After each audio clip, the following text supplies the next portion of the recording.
What's cracking with your snack and snacker stars? It is me, the BRE, the man in the backwards hat, Brandon from the sAs, the Snack Food Appreciation Society, and I'm here once again for another Frozen Friday here tonight on Pizza Night, except for as I film this, it's like 70 degrees outside here in the nation's capital. But that's okay, because I'm ready to devour some pizza. But will there be enough pizza for me to devour? I just don't know. Find out right after this.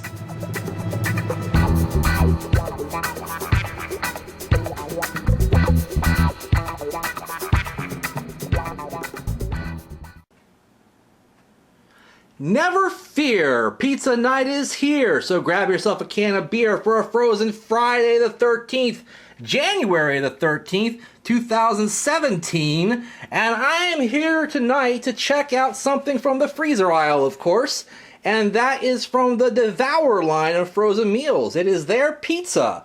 It is a deep dish 3-meat pizza with zesty pepperoni, Italian sausage, and applewood smoked bacon with a tangy tomato sauce topped with mozzarella cheese on a, once again, deep dish crust. And there's a picture of it right there. And doesn't that look just yummy and scrumptious until you actually figure out that the pizza's only that big and it's basically a personal pizza. I don't normally do personal pizzas for pizza night. That's more like a lunch type thing for me, but I've been wanting to try this out for a while, and I know some of the sAs members have been wanting me to try it out as well. Let's go ahead and flip this box open, see what we got going on back here. They use only top-notch ingredients, apparently. I'm not so sure about that after the one Devour thing that I've tried. I'll tell you about that later. But a trio of mouth-watering meats take this deep dish pizza over the top. Zesty pepperoni, hearty Italian sausage, and applewood smoked bacon pair perfectly with our rich and tangy tomato sauce topped with mozzarella cheese. Almost too much deliciousness to handle. I don't know about that. So we had to go extra deep on the crust. When I got this a couple of weeks ago, it was 2 for $6. They're normally $3.69 a piece at my local Giant Food. You have 2 methods of cooking here, unlike the other thing that I tried from them. You can do it in the microwave, which I'm not going to do because microwave pizza sucks. So conventional oven wants us to preheat the oven to 400 degrees. I'm doing that right now. They want you to remove the tray from the outer carton, remove the cellophane from the pizza, and remove the crisping dish. Place the pizza on a baking sheet, put the pizza in the oven, bake it for 23 minutes, holy crap, and remove it, let it sit for a couple minutes and cut it up and whatever you want to do to enjoy it. Anyway, so yeah, I'm going to go ahead and do that oven directions there. Let me go ahead and get this thing out of the box and show it to you in its frozen form. Alright, so now, as you can see, unlike most microwave pizzas, they actually give you a separate crisping tray here, so that makes me almost want to try it in a microwave, but not that much. And instead of putting the silver lining inside the box here, so that's a little bit unique. I know you can't say, well, nothing's a little bit unique, but anyway, basically, yeah, it looks like it's got lots of toppings on there for the little bit of square footage that you get with this pizza, or circumference, if you will, or perhaps diameter, or whatever you like. Anyway, yeah, I'm going to go ahead and pop this bad boy in the oven as soon as the preheating is done, and I'm going to check it probably about 10 minutes in, see what's going on, and then we'll go from there. I'll be right back right after this to check out this pizza from Devour. Alright gang, I am back here on Pizza Night. The Devour pizza is out of the oven. Now, I had a funny feeling that a pizza this small didn't need any 23 minutes to be in the oven. So I checked it after 9 minutes, and it was starting to get a little bit dark. So I set it again for about 5 minutes, you know, and I started to check it. And after about 4 minutes, man, it really looked kind of dark along the edges, and the cheese was starting to get kind of dark. So then I just decided to put the broiler on low, stick it in there for about 25-30 seconds to get the cheese melted up real good, get everything cooked to make sure I don't burn that crust, and this is what I got. Now that crust didn't get much darker in the overall broiler, so after about 13 minutes of the 23 minutes, it was getting real dark, guys. I hope it's cooked all the way through. My new oven does not cook things that hot, so I don't know why it got this dark. I don't know if it's just them giving us bad instructions or what. But anyway, taking a look here, it is a thick crust pizza. Getting closer in, you will see that, yeah, there's a lot of meat on top of there and some good amounts of cheese. but a lot of that cheese is starting to darken up, and it looks like some of the meat is starting to crisp as well, which I don't mind. I actually like, but in no way, shape, or form does it look like what you see there. I don't even think that if the heating instructions were proper that it would end up looking like that. Anyway, alright guys, let me take the pizza scissors and cut this bad boy in half, because there really is no 420 slice here. I think it's going to be a 6 and a 12. Alright, I've cut it in half, and let me go ahead and pick up this bad boy. And there is no give to that crust whatsoever. It seems to be extremely crispy. Show it to you a little bit more closely there. Just get a little bit of lay of the land, a little bit of survey of the terrain. And let me go ahead and turn it over.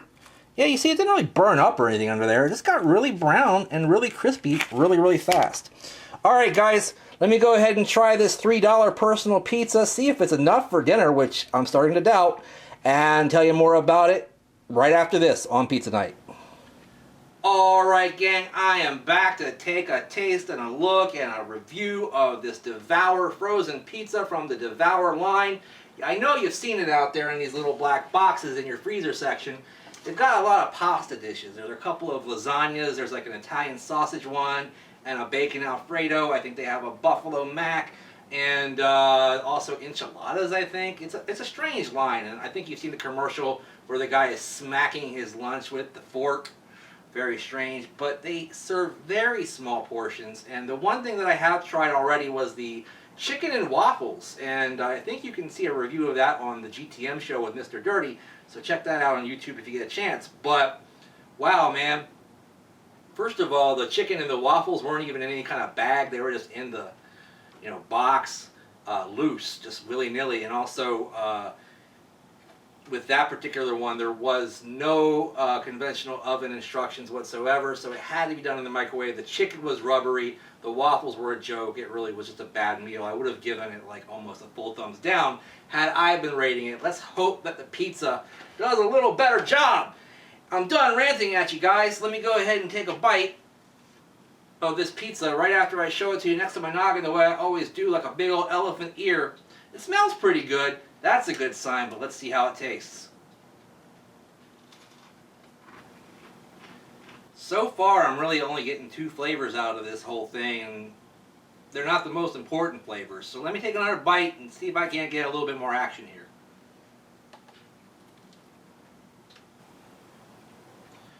Gang, I'll tell you what, as small as this is, it packs just about as small of a flavor overall. All I really taste here is the crust and mostly the zesty tomato sauce, which basically just tastes like your average, really, really cheap frozen pizza tomato sauce. There's nothing special there. They dumped a bunch of oregano or something in there to give it a extra zesty flavor or something, but man, it's really disappointing. I cannot taste the cheese at all. You can taste the meat a little bit once you really start to mush it down in your mouth and the juices kind of hit your mouth, whatever juices there are, but you can't tell the meats apart. They all just taste like meat. I don't know. This certainly is not large enough for an entire serving for dinner for me. Yeah, I understand technically it probably is, but I like my eating experience to be a bit protracted, and I'd be done with this in about 6 bites, maybe 8 bites. And I'd be hungry and looking for more because that's just the way the mind works sometimes. In terms of the crust, it did brown up a little too quickly. It got a little bit too crunchy for my taste. Because deep dish pizza, particularly Chicago style, is kind of that weird hybrid where it is kind of crusty on the outside and hard, but it's more bready on the inside generally, and this is not giving us that. It's giving us like toast all the way through in terms of the texture.